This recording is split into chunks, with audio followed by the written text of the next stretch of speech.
And off we go, another Corona special here. We all grow old as we settle into the dust.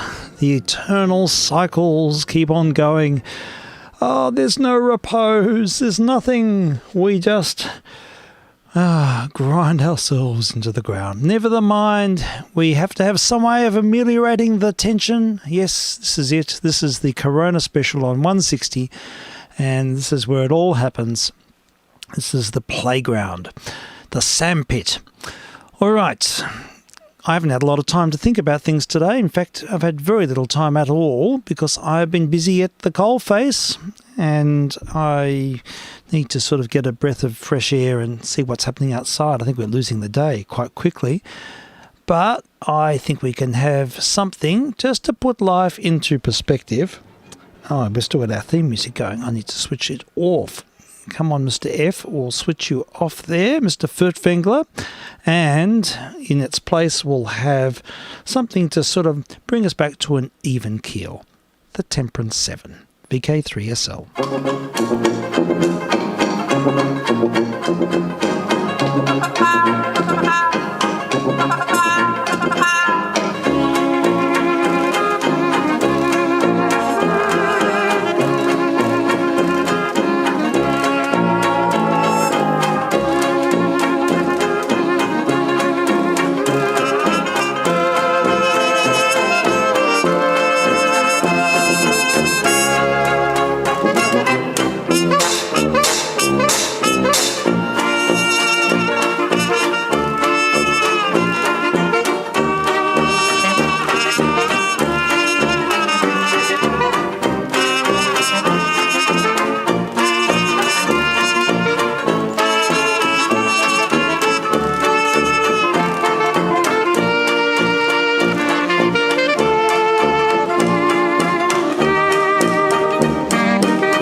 Reservation for my destination, far beyond the western plain, to see my home in Pasadena.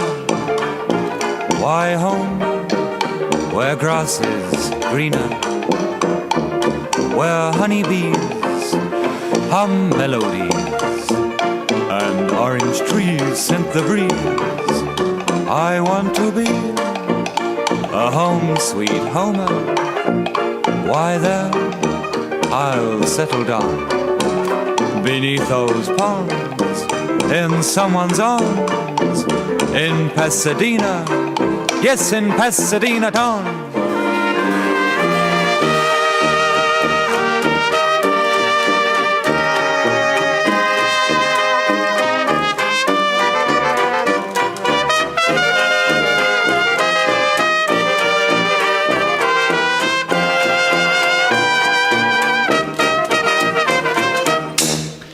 Did you know that that's... Hey.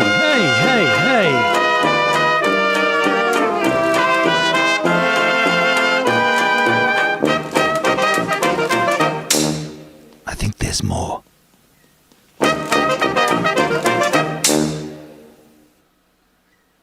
And that's it. There isn't any more. Now, that was the Temperance 7. That chart actually got to number 4 on the UK singles chart in 1961. There we go. Bit of 20s revival. Is there any more Any more Temperance 7? Oh, I like the Temperance 7. They're great. Mr. John R.T. Davies and co. Here we go. Here's another one. You're driving me crazy. Things certainly are driving us crazy.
You left me sad and lonely. Why did you leave me lonely? 'Cause here's a heart that's only for nobody but you. I'm burning like a flame, dear. I'll never be the same, dear. I'll always place the blame, dear, on nobody but you. You're driving me crazy. What did I do? Oh, what did I do? My tears for you make everything easy, clouding a sky of blue. How true were the friends who were near me to cheer me, believe me, they knew that you were the kind who would hurt me, desert me when I needed you. You're driving me crazy.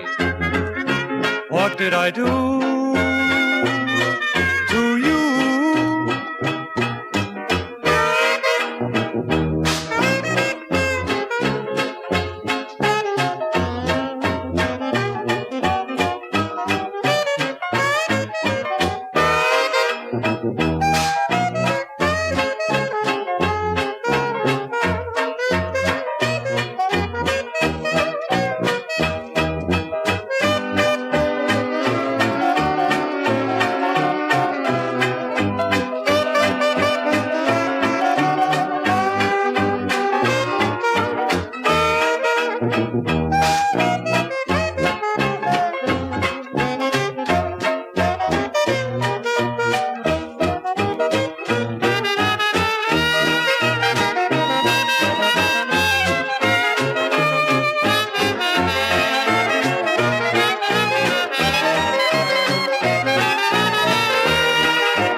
'20s revival on 160 metres. You just heard the Temperance 7 with the whispering Paul McDowell.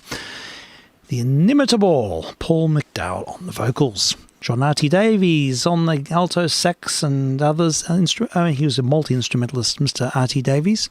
Great jazz historian as well. Now, the Temperance 7, I'm pleased. This has lifted my spirits a lot. Is there any more? Here we go. This is another one of their big hits. Everybody Loves My Baby. vk3sl. Testing. I think this has got a preamble to it. It's a small film.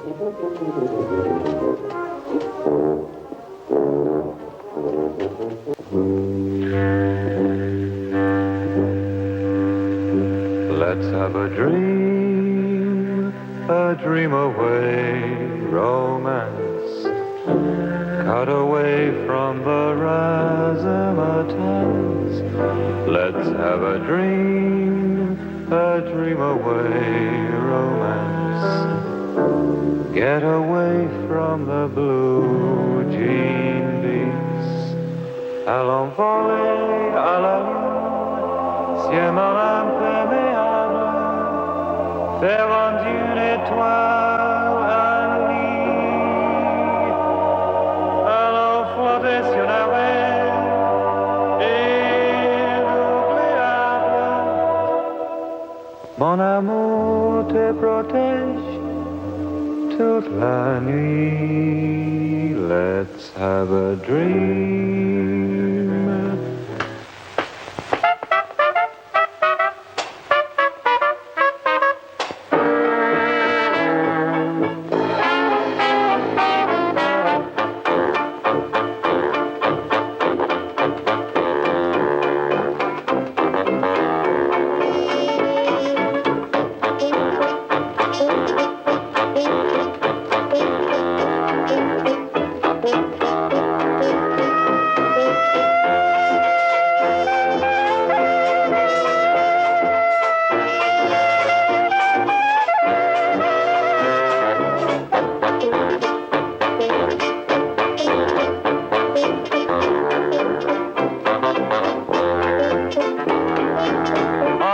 Happy as a king, feeling good in everything.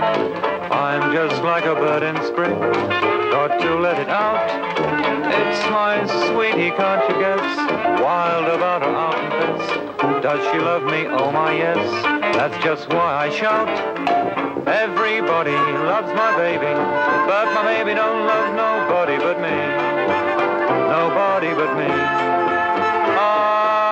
Everybody wants my baby, but my baby don't want nobody but me. That's plain to see. She's got a form like Venus, honest. I ain't talking Greek. I know what comes between us. She's my Sheba, I'm her sheep. Everybody loves my baby, but my baby don't love nobody but me. Nobody but me.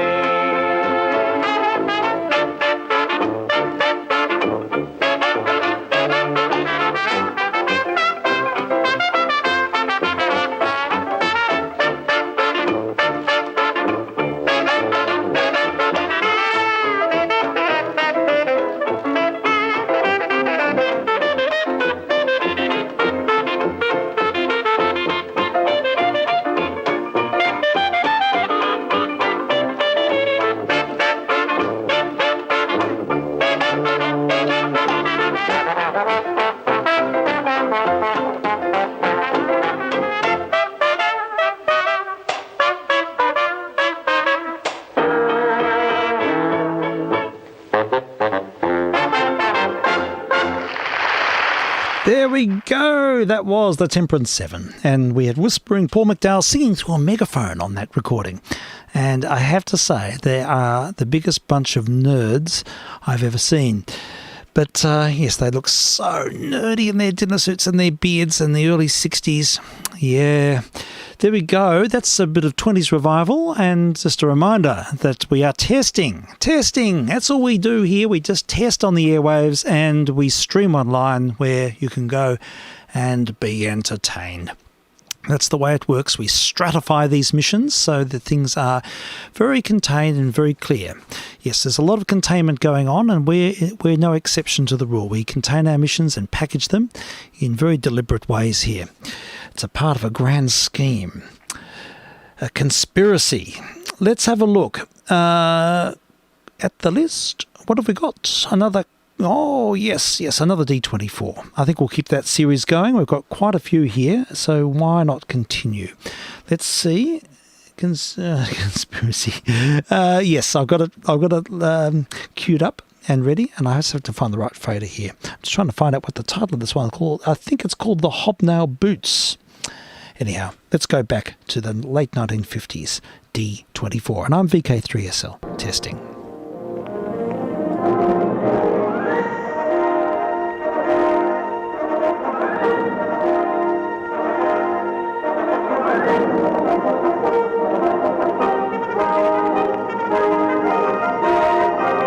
The Victoria Police Force presents D24,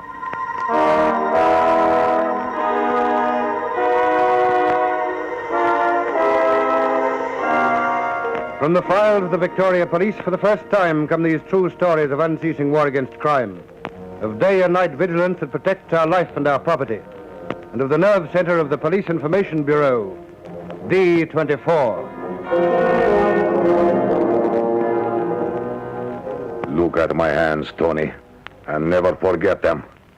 They are hands that will crush the man who comes between me and Elena. You talk like a madman. Perhaps, but you should always be very careful of a madman.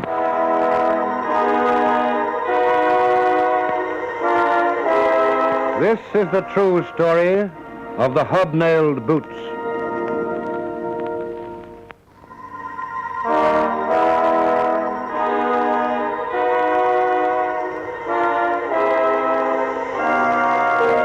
This is a true story from the files of the Victoria Police.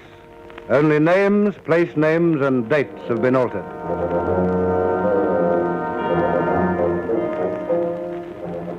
At midnight in dense mountain country to the northeast of Melbourne, the dogs were barking.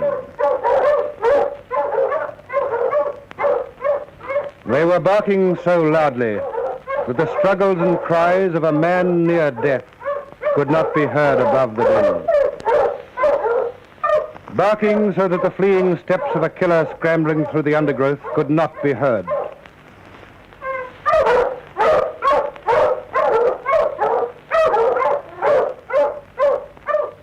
And when the barking stopped, there was nothing. No sound, that is. But deep in the soft earth on the edge of a small lagoon were the imprints of heavy boots, heavy hobnailed boots that had been worn by a man who'd taken another man's life.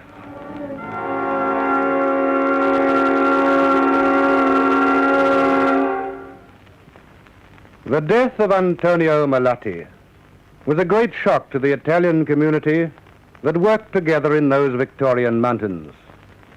For Tony was young, good-looking, and popular. Bravo, Tony, bravo. That was beautiful. And now you will sing one more, yes? Come on, Tony. No, please, no. It is time we danced again. Oh, there's plenty of time for dancing. But we do not hear enough of your song. Oh, but, Caro, I am tired. Today I worked so hard. Tomorrow I must work again. Then if you are too tired to sing, you will be too tired to dance with my daughter, eh? Oh, no, I could never be too tired for that. Wait. You do not understand. To sing for me is like hard work, but to dance with Elena, oh, that is like heaven. Then we do it this way. You sing one song. And after that, you have my permission to dance with Elena. And what if I don't give him my permission? Oh, you would not refuse me. Oh, I did not say that. But I am no chattel to be bartered for a song. Oh, there's a girl for you. Just like her mother. But if I sang a song just for you, Elena, would you dance with me then? When you have sung your song, you may ask me again. My friends, I have changed my mind. I will sing again, just one little song. Good for you, Tony. Good for you. It is a song of love.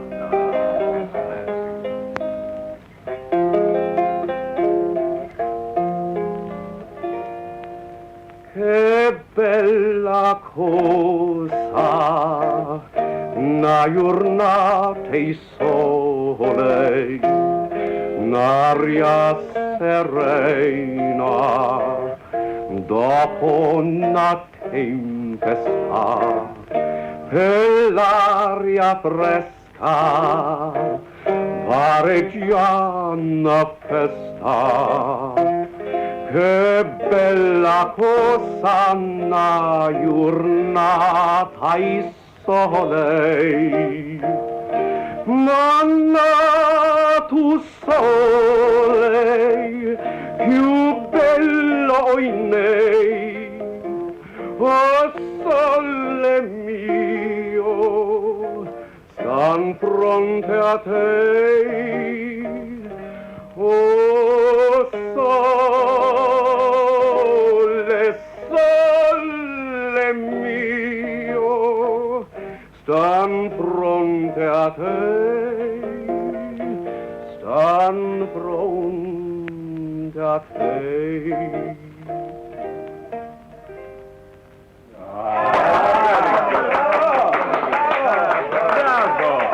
Bravo, Tony. And now, everybody, what about the dance, eh?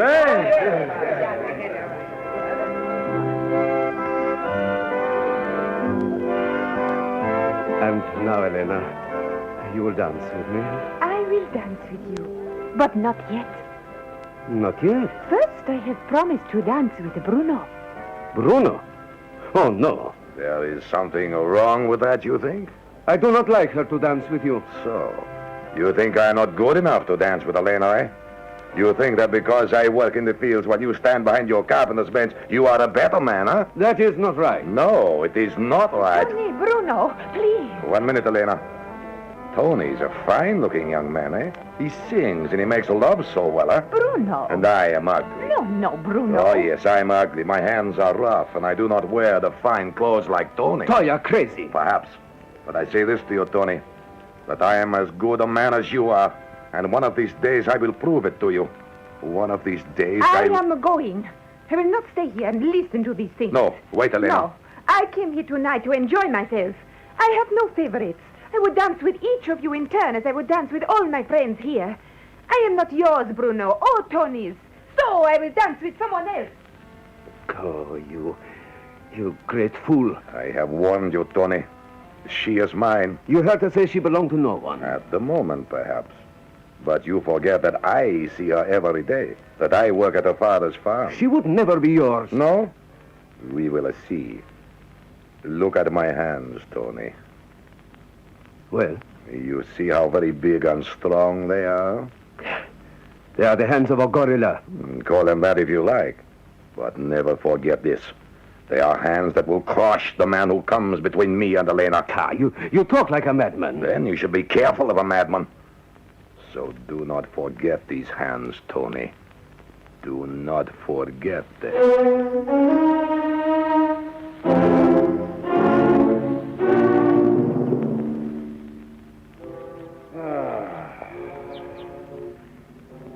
That will do for the time, Bruno. It is hot in the sun.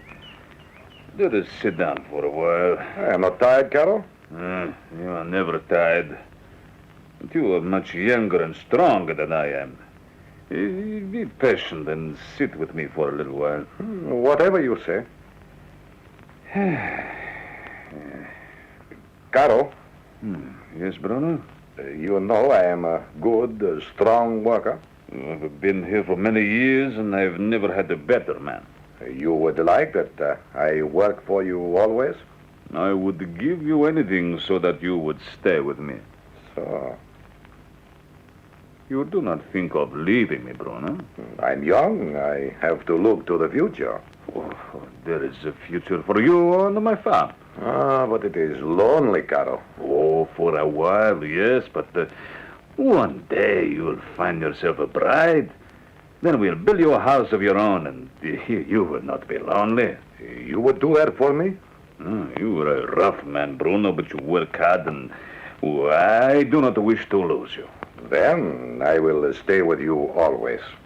You mean that? I will stay with you always if you will give me your daughter. Elena? Let me marry Elena, Caro. Then we will build that house, and she will never be far away from me. Elena? I'd never thought of you. Elena? Do you love her, Bruno? For me, she is the whole world. This is a test I cannot have transmission. her. I would rather be dead. vk3sl. I did not realize. Does Elena love you, Bruno? I will make her love me. Then you have not spoken to her. Oh, it was only right that I should speak to you first. I would never stand in the way of my daughter's happiness. Then you give her to me? Well, that is something I cannot do, Bruno. You cannot. Elena is a woman in her own right. She must make her own decisions. But if you approve, Carl. It is something for you and Elena alone. If you want to marry her, Bruno, do not ask me. Ask Elena.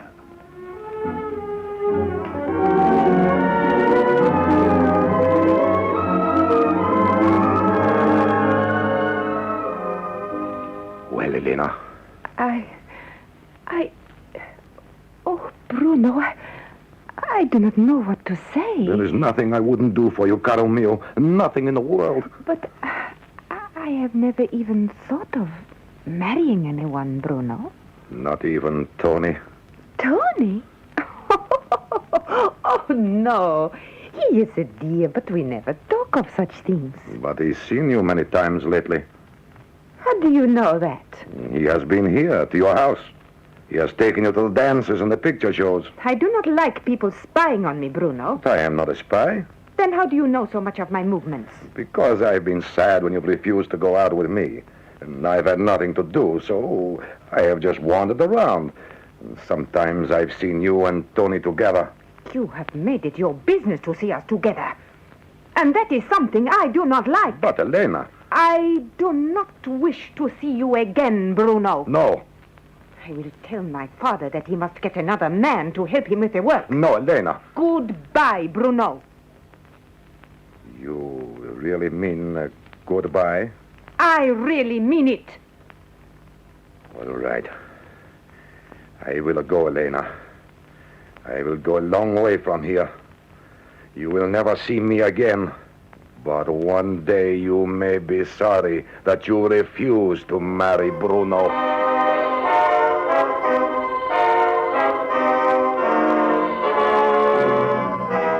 So Bruno left the farm. But he was to return.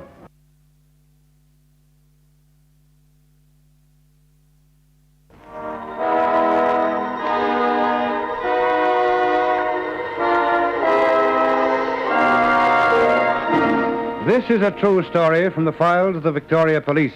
Only names, place names, and dates have been altered. When Elena rejected Bruno and he left the district, no one expected that within a few months he would return. But he could not forget Elena and came back not to her father's farm, but to a boarding house in the township 8 miles away. It didn't please him to find that Elena was now obviously attracted to Tony. And when, one night, he discovered that Tony was visiting the farm, Bruno decided to do something desperate. And in his massive frame was a cunning brain. He intended to commit a crime, but he did not intend to be caught. So he planned to create an alibi. And shortly after dinner in his boarding house, he set about doing just that. Excuse me, please, Mrs. Williams, but I will not be able to play the cards with you tonight. You won't? Oh, I am sorry. I was so looking forward to our little game. I lost 4pence last night, you know, and I'm quite sure it's my turn to win. I am so sorry. But I suppose you found some nice young girl. No, Mrs. Williams, you do not understand. Oh, yes, I do. So don't you worry about me. Just you run along and see your girl. There is no girl, Mrs. Williams. Please believe me. There isn't? No, it's just that I do not feel well.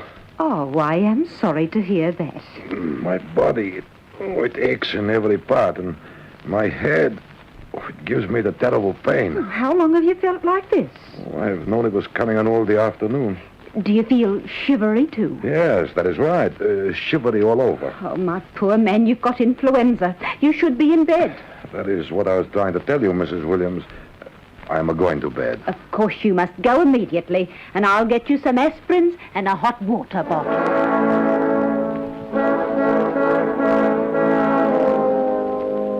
Bruno knew, of course, that Mrs. Williams not only had a kind heart, but would soon let the entire boarding house know of his indisposition. That was just the way he wanted it. In point of fact, he never felt fitter in his life. And although he accepted the aspirins and inhalations and hot water bottles that were thrust upon him, he was very grateful when, at about 10:30, the lights in the boarding house went out, and the whole establishment settled down for the night. Not long afterwards, he jumped out of bed, dressed in his working trousers and a lumber jacket, and with his hobnailed boots under his arm, crept out of the house.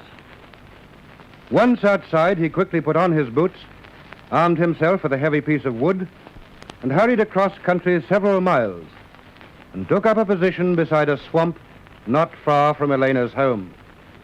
And there he waited until he heard footsteps he knew belonged to Tony.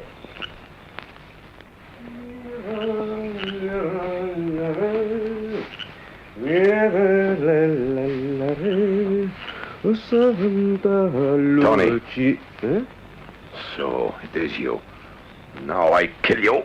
I kill you for stealing my girl. Oh, Bruno, no! Bruno, you pulled me into the swamp. Yes, I will do that. Let me up, Bruno! No, I am too strong for you. I hold your head under the water. You never take my girl again. No, you never take my girl again.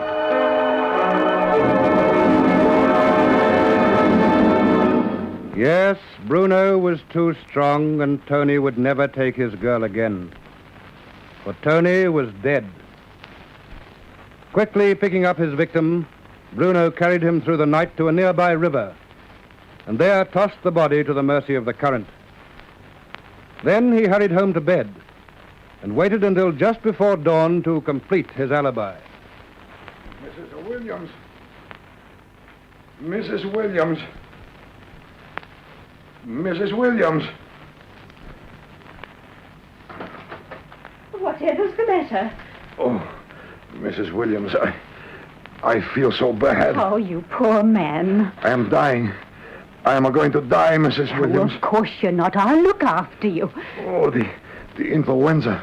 It has hit me bad.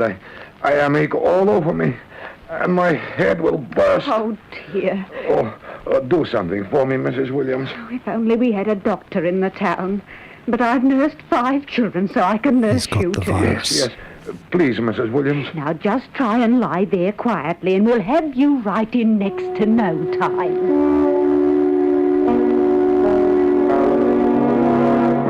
Quite a neat little trick, wasn't it? But Bruno was unlucky. For Tony's body was found that very same morning, having been caught in some blackberry bushes at the side of the river. Detectives were called from the nearest CIB. So he was drowned, eh? Yeah, with a nasty knock on the side of his head, too. Any idea what he'd be doing near the river last night? No, none at all. He was visiting my daughter. He never went home this way. Which way did he go? Around by the swamp. Over there. And we'll go and see if there's anything to find near the swamp.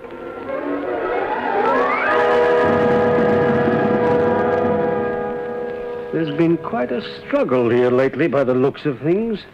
You mean someone was fighting here with Tony? Well, it's a bit too early to be sure of that. But you can see where someone's been churning up the ground, can't you? Yes. Yes, I can. And someone who was here was wearing hobnailed boots. So? Yes, look there. And there. And over there, another distinct impression of a hobnailed boot. Yes, you are right. Do you wear hobnailed boots? Who? Me? Yes, I do. I suppose they're pretty common round here. Common? Yes, quite a lot of people in the district wear them. Oh, yes, that is right. Never mind that for the moment. Hello? What's this? I wonder. Mister? You ever seen this piece of wood before? No, I do not think so. Be a nasty weapon in the wrong hands, wouldn't it? Yes. I'll bet this gave him that knock on the head. Fred. Yes? Just take charge of this stick for me, will you? Right, sir. And handle it very carefully. There's a couple of strands of hair on the end of it, see? We need to have them analyzed. Mm-hmm. I'll watch them. Yeah, now, what else is there? I wonder if this has anything to do with things. Brown button. Could have been torn off in the fight. Oh, well, every little helps. You found something? Oh, I almost forgot you were still here. I don't know, I might have. Oh, but look, you needn't stay around here any longer. We've got quite a good deal to do, so if you want to get on with your work, we can get in touch with you later.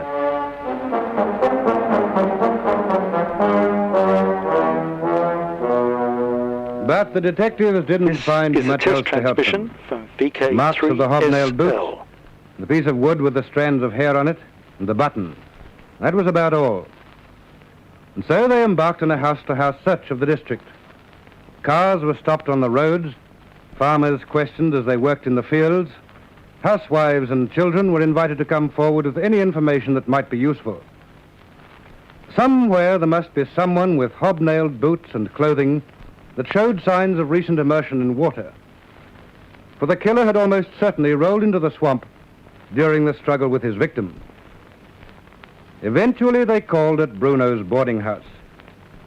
In the course of their inquiries, they'd heard vague rumors of Bruno's infatuation for Elena. But less determined men might easily have been put off from interviewing him by the good-hearted Mrs. Williams. You really mustn't disturb poor Mr. Bruno. He's a very sick man and couldn't possibly know anything about this dreadful affair. How can you be so sure of this, Mrs. Williams? Because he's a very nice man. That's hardly enough proof. Then I can give you plenty more. He went to bed before 8 o'clock last night with influenza, and he's been there ever since. Were you sitting outside his door all night? Of course I wasn't. Then how can you be sure he didn't go out? Well, how could he when he's so sick? And besides, he was there first thing this morning. He called out to me for help, the poor man. Mrs. Williams, we have no reason to suspect that this man Bruno has anything to do with the death of Tony. Then why pester him? But we do know that we must talk to everyone. Oh, it's quite ridiculous. And isn't the position this? That you saw him go to his room shortly before 8 o'clock last night? Yes, I did. And the next time you saw him was at about 6 o'clock this morning? Well? Well, you can't account for almost 10 hours. He was sick in bed all the time. But you couldn't swear to that, could you? You only think he was in his room all that time. Yes. Yes, I suppose that's right. Where's his room, Mrs. Williams? That one. Over there. Oh, thank you. And try not to regard us as big bad wolves, won't you? Come on, Fred. All right.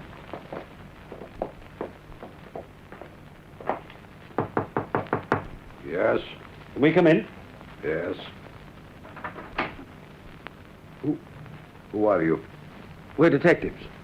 Police? That's right. What do you want? We're investigating the death of a man named Tony Malatti. You say Tony is dead. Didn't you know about it? No, I'm a very sick man. They tell me you have influenza. The influenza. Yeah, that is it. Yes. And last night... Last night I spent here in my bed. With the influenza, very bad. You didn't go out at all? Oh, no. That lumber jacket on the back of the chair. Is that yours? Mine? Yes. Looks like you've been swimming in it. Swimming? Wet through. Yes.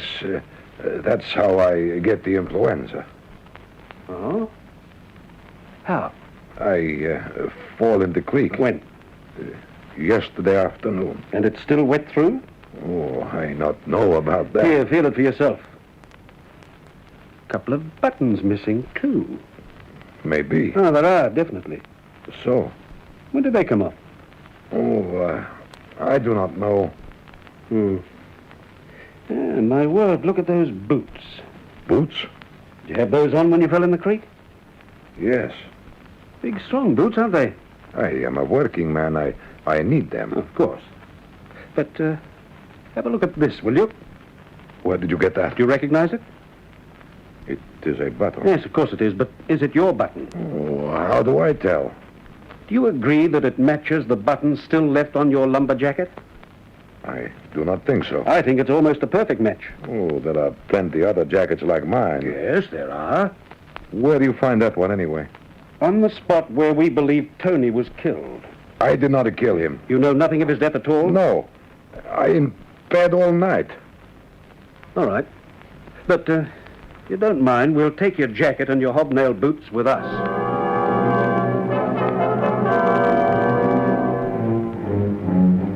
A report from the scientific section, Sergeant. Thanks.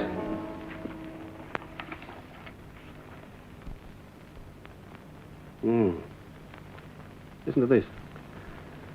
The strands of hair taken from the piece of wood found near the swamp are identical in color, thickness, and texture with hair taken from the head of the dead man.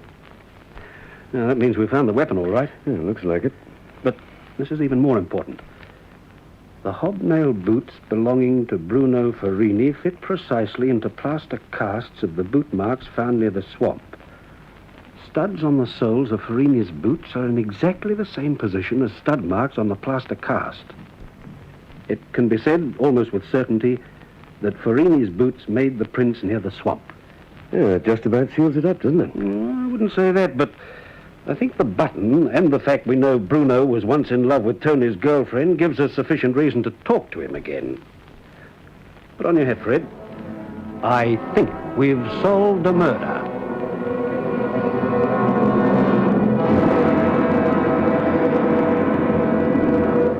And, of course, they had.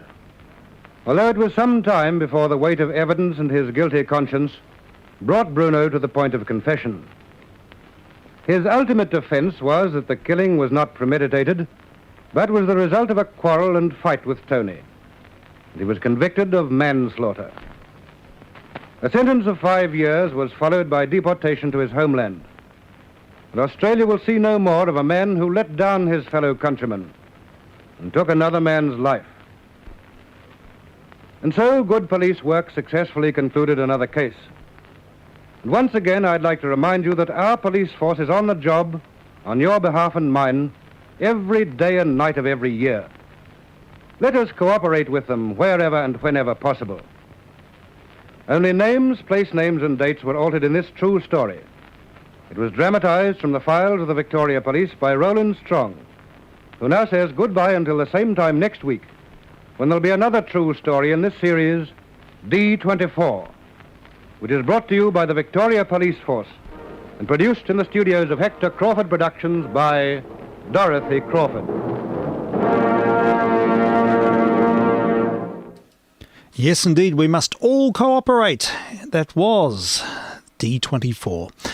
vk3sl testing on 160 and streaming online as well. Dedicated channel to these missions.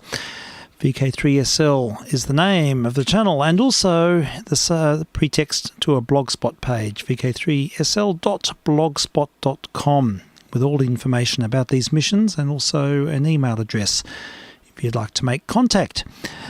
All right, we're just testing here. It's just a silly indulgence. There's nothing else to it, nothing aspirational, nothing highfalutin. It's just an expression of sorts.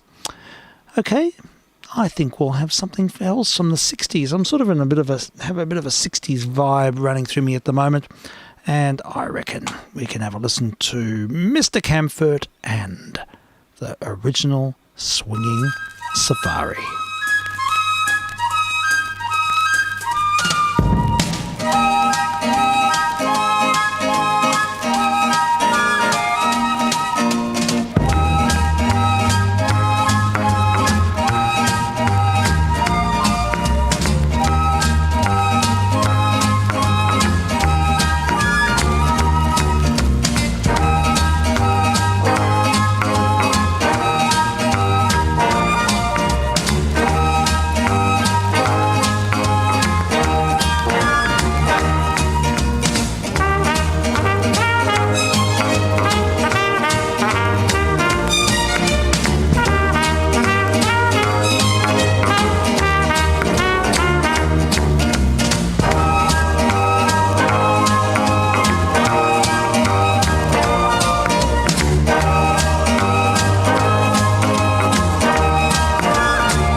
vk3sl.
vk3sl testing.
This is a test transmission from vk3sl.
original Swinging Safari. Where will we swing to next? That was on an old Polydor.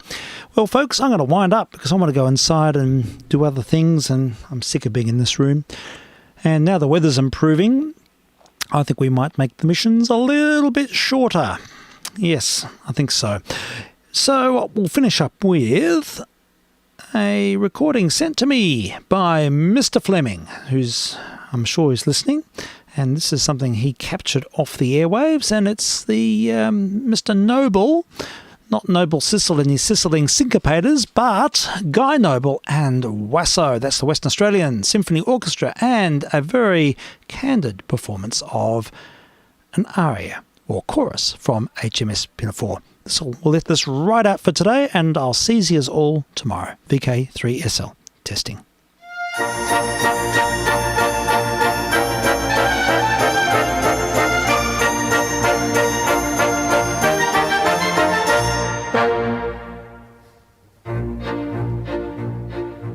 2020 is a year I fear that I really wish would disappear. This virus thing is a pain in the ass, like a kidney stone I wish would pass. Like a kidney stone we wish would pass. It's hard to play and dance and sing when you're social distancing. It's hard to play and dance and sing when you're social distancing.